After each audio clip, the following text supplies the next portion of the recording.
Frankfurt, Germany. It wasn't what I thought it would be. I really thought it was going to be 47-42, but it didn't turn out that way. Kansas City, Miami. The Chiefs, they won their game with the defense. Correct me if I'm wrong. The Chiefs. Defense. Their defense, 59-yard fumble recovery touchdown, 3 quarterback sacks, fumble recovery on the final possession. They kept Miami out of the end zone. They led 21-0. Tua climbed him back in and had the ball going for what would have been the tying touchdown, took back-to-back sacks, and then he took a fumble on the final 2 possessions.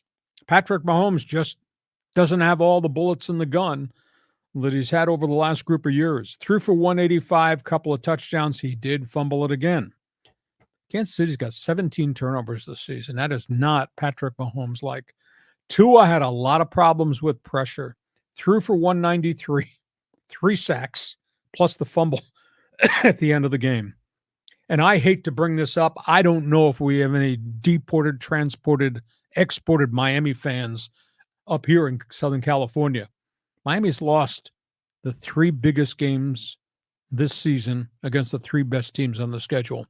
So they're just a bunch of guys that are playing pitch and catch on the sand, and then it becomes a street fight when they play Buffalo or Philadelphia, or in this case, Kansas City, because they're 0-3 against those guys. Wow. You know, when I think of the Dolphins and like wondering who's a fan here in San Diego, I think of Craig Elston. Yeah. You know, he's a big Dolphins guy. But I watched part of that game and it was fun. I mean, it was neat seeing it in Germany, you know. And I remember the punter one time hit the scoreboard up on top and they had to do a redo. But I think it's cool the way the NFL is expanding into these, into Europe. And I noticed it was like a, quote, home game for the Chiefs because it was all decked out in red and gold. But, you know, that was a marquee game. I mean, they got fortunate to get Chiefs and the Dolphins, I mean, in Germany. And fans, the stadium was unbelievably packed. It was electric. It was noisy. And every one of those German soccer fans has become an NFL fan, was either wearing Miami turquoise and orange or Chief red. I mean, the NFL has done a great job there. Okay, let's go to the next game. Ravens, Seattle. Boom. That was the anvil dropping on the Seahawk offense. Big time. Did your co-host tell you last week that this might be a tough day for Seattle? Yeah. Yeah, it was. They got on the plane, 37-3 thrashing. Ravens, 4 sacks, 2 takeaways. Ravens, 515 yards in offense. Seattle, 151. Yeah. Boom. Anvil fell on them. Lamar Jackson, 247 all-purpose yards. The young running back, Keaton Mitchell, ran for 138. Gus Edwards, who's finally healthy, big power back, scored a couple of touchdowns.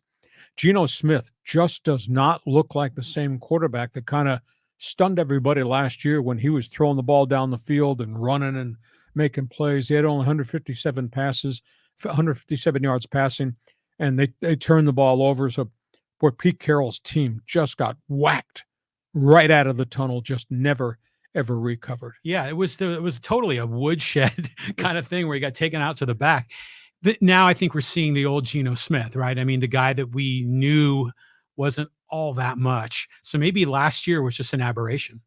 Eagles, Cowboys, 28-23, holding on for a victory for dear life. Eagle defense had a stop at the 1-yard line, had another stop at the end of the game at the 4. Philly had 5 sacks. They had a fumble recovery. Jalen Hurts got banged up. They're a little concerned about a bruised knee, but he hung in there, threw for 207, couple of touchdowns. Dak Prescott, he looks like the young Dak Prescott we saw 5 years ago. He threw for 374 and 3 touchdowns against the Eagle defense. And CeeDee Lamb, 4th double-digit game in a row of receptions. He had 11 for 191 yards. So the Cowboys are really good. Philadelphia hung on because Dallas just kept coming back at them. So those are obviously elite teams in the NFC. Did you see the very end, the last play of the game? It kind of reminded me of that Super Bowl the Rams and the Titans, Yeah, you know, throwing the ball across the middle and the ball stopped at the 2-foot line. yeah, exactly. It was kind of like that. So, but the Cowboys are so Jekyll and Hyde. I mean, some days they look great, other days not so good. The Eagles are clearly superior. Dallas, those last 3 games, Dak Prescott is playing at a much different level, playing with a lot more confidence, and maybe it's got something to do with him being totally healthy. We move on. Bengals, Bulls. Joe Cool outguns Josh the Gun. Joe Burrow throws for 343 and 3 touchdowns in a Cincinnati win at home against Buffalo. Josh Allen kept the Bills in there, but in typical Josh Allen DNA, another costly turnover. But boy, the Bengals look so scary right now, John. Big throws, Burrow in the pocket, move in the pocket, throwing on the run, running the football at the same time. And the Bills are taking some hits on defense. They are battered with injuries on defense. It started 3 weeks ago with Mike Milano, the linebacker, breaking his leg. It went to the secondary. They're losing guys at an alarming rate on the defensive side of the football. But Cincinnati is dragging themselves back into this AFC North race, and we still got half a season to play. And Joe Cool looks like Joe Cool was when we got a postcard from him at the Super Bowl. Yeah, I mean, it was a totally different guy. I mean, it's funny because we joked about Josh Allen before. He's still got a little Wyoming in him, right? Yeah. So every once in a while you'll see kind of like that, Why'd you do that? Exactly. So, but it's cool seeing Joe Cool back to what he's supposed to be, because it was a mystery how horrible the Bengals were when he had that calf problem. But boy, do they look good now. And I think, the sky's the limit. And they were even saying on the broadcasts about how Joe Burrow goes to bed at 7:00 because he's all football during the season. I'm like, yeah, good for you, man. New faces, new places. Practice. We don't need no practice.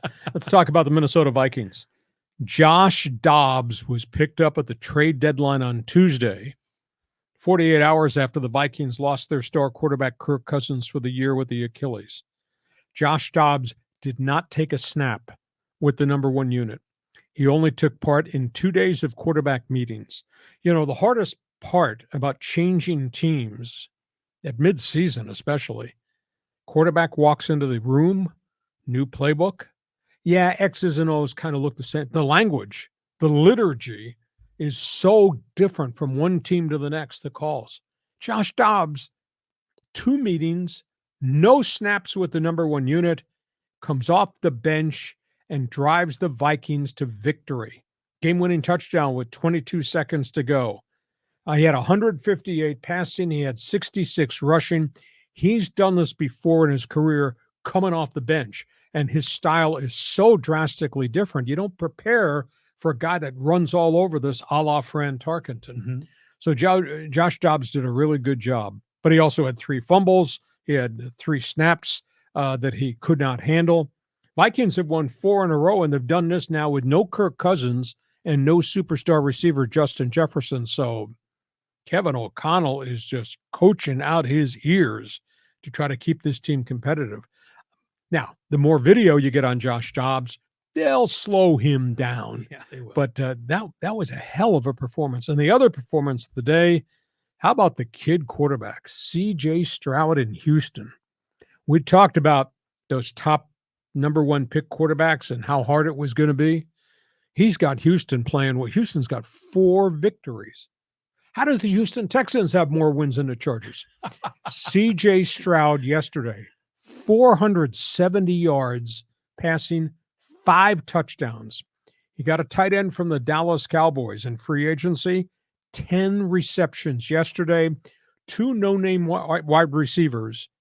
And I know everything about everything, and I don't know anything about these guys. They combined to catch 15 passes in that game yesterday. C.J. Stroud, that's an NFL record, 470 and 5 touchdowns. John, talk about Dobbs, talk about the Houston rookie. Yeah, Dobbs. I mean, you were kind of like channeling Allen Iverson there, right? Yeah. Practice. We talk about practice, not the game. How am I supposed to be the franchise player if we're talking about practice? It was cool looking at the post-game celebration in the locker room. Yeah, with Kevin O'Connell and the team fired up for their guy, Josh Dobbs. I mean, that was really special, because they must have been so demoralized, when they lost Kirk Cousins. So good on him. But yeah, CJ Stroud. I mean, we were questioning. I mean, there was a lot of chirping about, hey, athletically, this guy's great, but does he have the football IQ, to really, and I don't think there's any doubt now. That guy is really performed. And even Baker Mayfield was praising him after the game of what a great performance CJ Stroud had. Spectacular. Sidebar story on what happened in the Minnesota locker room. So the players go in the locker room at the end of the game, and a couple minutes later, the coaches walk in, and they always make some type of end-of-game comment. Mm-hmm. So Kevin O'Connell walks in. He's got his play card, the big laminated doggone thing. It's big as the state of New Jersey. And he holds his play card up. So the players are all sitting there or kneeling down, and it's silent. And Kevin O'Connell says, "Do you think we should allow him to stay?" And the door opens, and here comes Dobbs coming in because he had done a TV interview, and the locker room went crazy. Awesome. So congratulations to KOC willing his team to a win, and that was a nice first game by Dobbs. One final topic on the